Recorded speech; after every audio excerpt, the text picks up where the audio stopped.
तो इसलिए डॉक्टर अंबेडकर ने अपनाया था बौद्ध धर्म। डॉक्टर अंबेडकर ने 12 मई 1956 को कहा था कि जब मैं बौद्ध धर्म को अपनाने की बात करता हूं तो मुझसे दो सवाल पूछे जाते हैं कि मैं बौद्ध धर्म को क्यों पसंद करता हूं। तो इसलिए डॉक्टर अंबेडकर ने अपनाया था बौद्ध धर्म। बाबा साहब डॉक्टर भीमराव अंबेडकर ने सन 1956 में 14 अक्टूबर को हिंदू धर्म त्याग कर बौद्ध धर्म अपनाया था।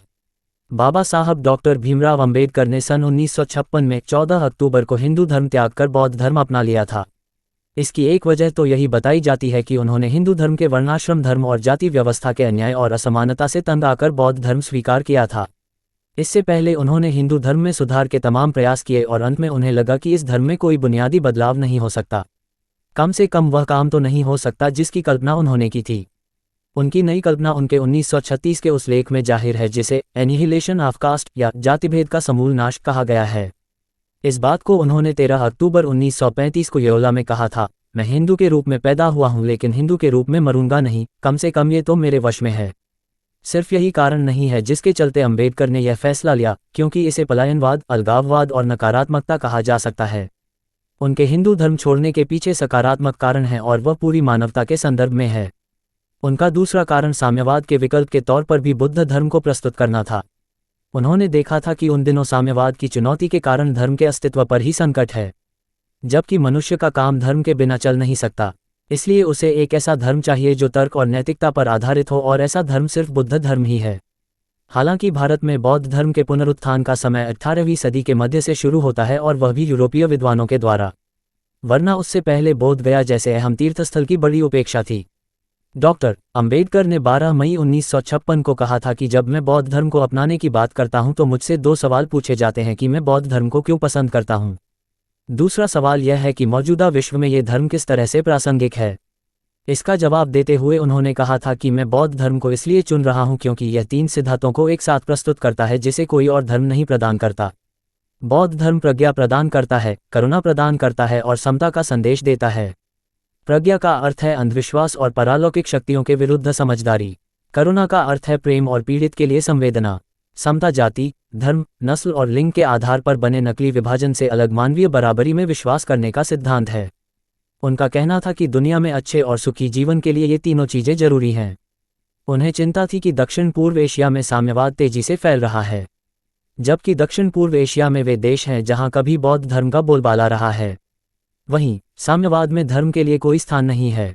इससे पूरी धार्मिक प्रणाली के अस्तित्व पर ही संकट है, जबकि साम्यवाद इस बात को समझता नहीं है कि सारी सेक्युलर प्रणाली का आधार किसी धार्मिक शास्ति पर ही है, वह चाहे जितनी परोक्ष क्यों न हो। उन्हें दक्षिण पूर्व एशियाई देशों में बढ़ते साम्यवाद पर हैरानी थी, इसीलिए वे उन्हें यह बताना चाहते थे कि बुद्ध के दर्शन में मार्क्स के दर्शन का पूरा जवाब या विकल्प है।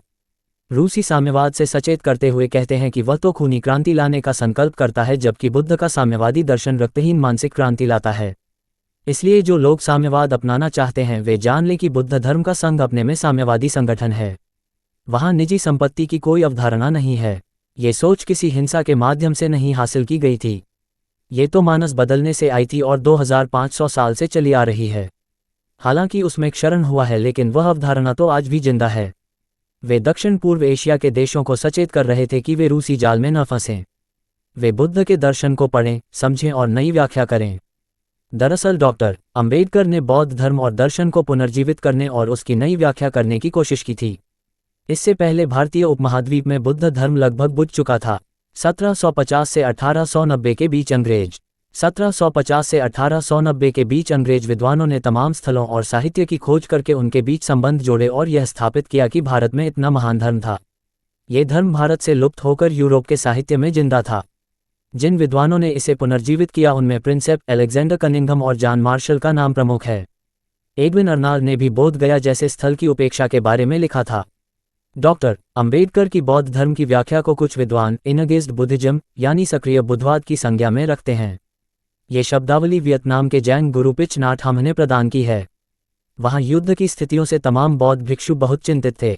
वे विहारों में विपासना करते थे और उसके बाद बाहर निकलकर युद्ध लड़ रहे लोगों की मदद भी करते थे। इस तरह उन्होंने संसार से अलग रहकर धर्म पालन में ही अपने को नहीं लगाया, बल्कि संसार के साथ जुड़कर उसे बेहतर बनाने का प्रयास किया। बौद्ध धर्म के विद्वान डॉक्टर सिद्धार्थ सिंह के अनुसार डॉक्टर अंबेडकर का बौद्धवाद यूरोपीय बौद्धवाद से अलग है और वह एक प्रकार का सामाजिक आंदोलन है। जहां यूरोप का बौद्ध धर्म तमाम सामाजिक संगठनों की गतिविधियों को समेटने वाला एक छाता है।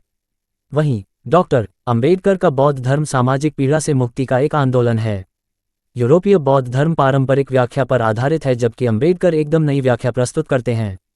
वहाँ वह अभिजात वर्ग का धर्म है, जबकि भारत में अंबेडकर ने उसे अछूतों और छोटी जातियों का धर्म बनाने का प्रयास किया। डॉक्टर अंबेडकर के बुद्ध धर्म में अध्यात्म अनिवार्य रूप से शामिल नहीं है।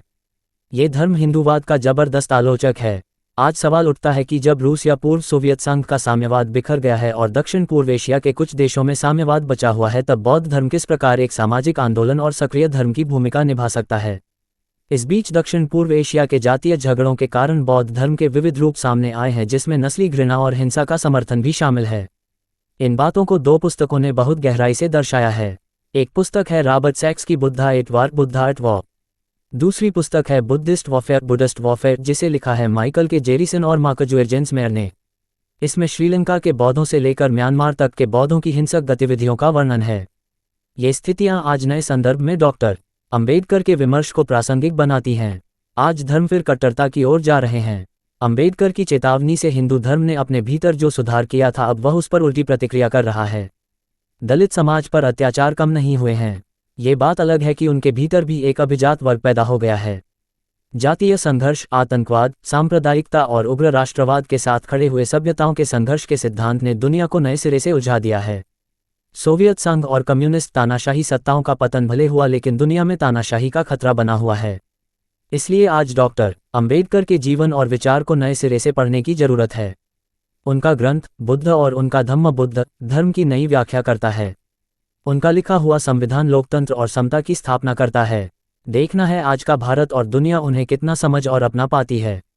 सूचना सिर्फ मान्यताओं और जानकारियों पर आधारित है। यहाँ ये बताना जरूरी है कि यह मेरा वीडियो किसी भी तरह की मान्यता, जानकारी की पुष्टि नहीं करता है।